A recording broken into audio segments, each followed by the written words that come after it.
ফেনী জেলার ১ নং সরস্বতী ইউনিয়নে বাজারের পশ্চিম পাশে সরস্বতী উচ্চ বিদ্যালয়, যা শিক্ষার্থীদের পড়ালেখা ও পরীক্ষার ফলাফলের জন্য পরিচিত এবং স্থানীয়ভাবে এর একটি ঐতিহ্য স্মৃতি রয়েছে।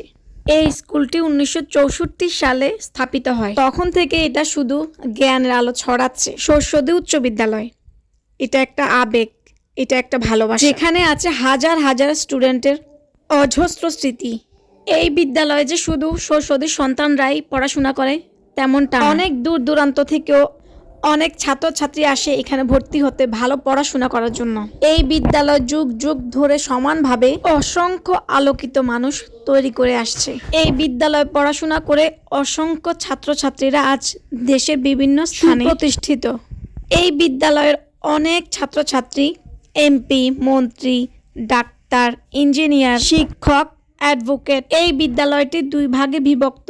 প্রাথমিক বিদ্যালয়, যেটি 1 থেকে 5ম শ্রেণী পর্যন্ত, এবং উচ্চ বিদ্যালয়, যেখানে 6 থেকে 10ম শ্রেণী পর্যন্ত শিক্ষার কার্যক্রম পরিচালিত হয়।